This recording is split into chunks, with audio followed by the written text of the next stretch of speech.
Hernández, doctora Aida Jimena, muchísimas gracias por la invitación. Es un placer estar y compartir con ustedes algunos conceptos de esta conmemoración del Día Mundial de la Visión. Esto lo veo yo como una concientización de lo que debemos saber y de lo que debemos hacer por nuestra población. Así es que yo quisiera transmitirles en esta plática lo que yo he ubicado que perciben los pacientes, porque pues de eso se trata, de ver cómo es que podemos hacer que ellos estén con la información para poderse atender. Y esto es un reto. Aquí surge la pregunta: si nosotros vemos que hay una deficiencia visual, podemos actuar de inmediato y hacerle un examen al paciente, incluso si somos médicos generales y no somos oftalmólogos. Pero el paciente no lo sabe. El paciente muchas veces cree que es algo sencillo, que es pasajero, siendo que en muchos casos esto no es, y esto es algo que puede ser desastroso, no solamente en su visión, sino en su vida cotidiana o laboral. Sabemos que hay aproximadamente 2 millones de personas que tienen pérdida severa de la visión, y esto representa aproximadamente 1.8 de la población. Lo que es importante es que prácticamente el 45% pudo haberse evitado esa pérdida severa de la visión, porque cerca de 80,000 o más de 80,000 personas, representa el 3.6 de esa población que tiene pérdida severa de la visión, ya no va a poder recuperar su visión. Por eso es que la comunicación con el paciente, explicarle qué es el órgano visual, cómo es que se puede afectar, puede derivar en que el paciente sea consciente, y eso es algo que no está implícito en nuestra cultura de comunicación con la población. Esto lo transmitimos en el paciente, pero por ejemplo, en el caso de la catarata, aquí tenemos una opacidad que se va formando. Ya se habló muy bien de las estadísticas y de cómo el paciente se afecta. Pero esta pérdida de visión muchas veces la achacan a que le cambió la graduación y no tiene una información de que pudo haberse evitado, que lo corrieran del trabajo o que tuviera un deterioro en su calidad de vida desde el punto de vista visual. Otro ejemplo que es muy común en nuestra práctica es la retinopatía diabética. Aquí el paciente tiene la conciencia de que le puede bajar la visión si le suben los niveles de azúcar, y en México tenemos muchísimas personas que tienen descontrol y que viven habituadas a eso. Por eso es que se acostumbran a tener esta mala visión. Y esto es algo que puede deteriorar su calidad de vida en forma permanente, a diferencia de la catarata, que esa sí se puede eliminar y por lo tanto corregir ese defecto en su visión. Esto que ya también se habló ampliamente, que es la presión elevada adentro en la cavidad ocular, que va a promover un deterioro de las fibras nerviosas del cable que conecta el ojo con el cerebro, o el laboratorio que va a revelar esas imágenes, y conforme va avanzando se va haciendo una zona de no visión que muchas veces no la percibe el paciente. Esto lo debe saber la población. Hay una evaluación que se hizo un tanto empírica en el instituto, y cerca del 80% de las personas que tienen un déficit visual por glaucoma no tienen idea de lo que es el glaucoma ni de lo que es la hipertensión ocular. De tal manera que es pertinente insistir en que la educación, explicarle al paciente que el ojo es como una cámara, que es una cámara fotográfica que puede tener defectos en los lentes o en la película fotográfica. Y eso es algo que se puede transmitir a la población, no digamos en la clínica o en la práctica hospitalaria, porque esto es algo que, por supuesto, el oftalmólogo debe de estar consciente y está obligado. Por supuesto que también el médico que no es oftalmólogo. Si nosotros evaluamos la región central de la retina, vemos que hay una anatomía que probablemente no es familiar para muchos de los que están en la audiencia, pero sí es importante que el paciente tenga conciencia de que esta zona puede ser muy deteriorada a través de este fenómeno al que llamamos degeneración macular relacionada a la edad, que ya se explicó también muy bien, y que es algo que puede deteriorar su calidad de vida.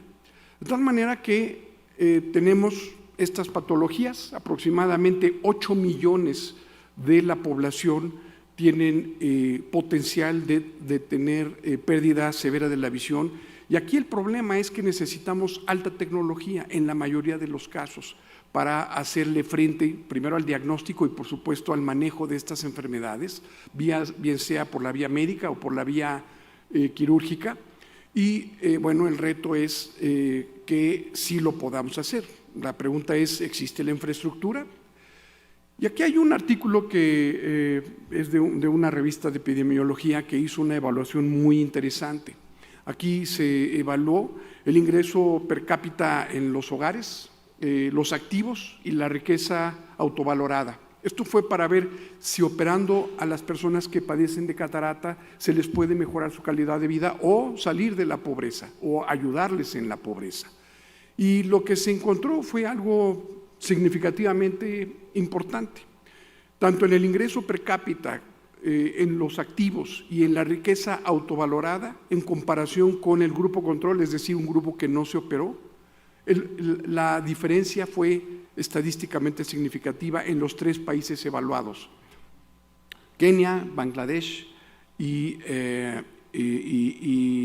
Filipinas. Así es que, bueno, la conclusión aquí no fue difícil de identificar o de expresar.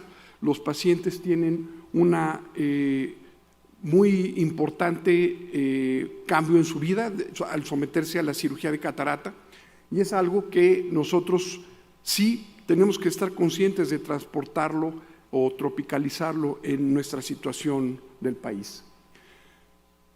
Es impresionante la cantidad de personas que tienen catarata. Cerca de 3 millones de personas en México tienen catarata y solo se operan 600,000, es decir, el 20%. ¿Qué quiere decir esto? Que el 80% no se está operando. Esto, por supuesto, que es, yo diría, una tragedia, que no tengamos la capacidad ni de infraestructura, ni de preparación y de cantidad de médicos que puedan hacerle frente a esto. De esta población, que son ya casi 128 millones de habitantes, aproximadamente el 10% tiene diabetes diagnosticada. Una tercera parte, 2.5%, 3 millones, tienen retinopatía diabética. Otros problemas oftalmológicos prácticamente no pintan. ¿Pero qué significa esto? Si tomamos en cuenta lo que es la prevalencia de la diabetes, es decir, lo que se estima que existe en México en un periodo de tiempo, que son más de 15 millones, significa que prácticamente 3 millones de personas no están siendo diagnosticadas. Bueno, esto es algo que si tomamos en cuenta el número de médicos que existen para hacerle frente al diagnóstico, a la carga del diagnóstico y al tratamiento, aproximadamente 38% de la población padece problemas oculares. No estamos hablando de problemas de visión, pero problemas oculares. Ya vemos 3,000 oftalmólogos certificados. A cada oftalmólogo le tocaría aproximadamente 16,300 pacientes al año.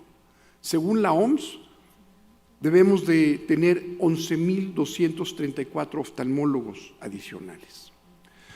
Con base en esto y otros datos que aportó la Organización para la Cooperación del Desarrollo Económico, la OCDE, se identificó que la proporción recomendada entre médicos y población debe de ser de 3.5 médicos por cada 1,000 habitantes. Esto es para cuidar y monitorizar el estado de salud. Esto es lo que se estima que es ideal. Y este estudio, que lo publicó la Gaceta Médica, que hizo una evaluación de los especialistas en el país, identificó que aquí en México sí tenemos 3.5 médicos, pero por cada 100,000 habitantes. Estamos muy, muy lejos de hacerle frente a este problema de los problemas oculares en México, desafortunadamente por nuestra infraestructura y por otros problemas políticos o de idiosincrasia que tenemos que afrontar. Y para terminar, solo decir que estos retos, incrementar la información de enfermedades a la población es vital, en mi concepto. Incrementar la infraestructura de atención es algo que parte le corresponde a la iniciativa privada, pero mucho a nuestras autoridades gubernamentales. Incrementar, por supuesto, el número de oftalmólogos, pero claro, bien entrenados y capacitados. Y a la población médica que no es oftalmóloga. Muchas gracias por su atención. Gracias, doctor Lozano. Con esto terminamos este primer ciclo de pláticas académicas que deben de servirnos a todos como un mecanismo de reflexión para que todos los que tenemos que ver con el cuidado de la salud visual, desde el sector privado, el público, las instituciones de asistencia privada, podamos seguir trabajando mejor. Pero la Academia Nacional de Medicina no solamente tiene obligación con los académicos, sino con el público en general, con un mecanismo de difusión del conocimiento. Así que las siguientes pláticas hablan de cómo tratamos, cómo diagnosticamos enfermedades desde el punto de vista o viendo hacia el paciente. Entonces quisiera invitar a la doctora Gloria Ornelas para que nos hable qué es la salud visual.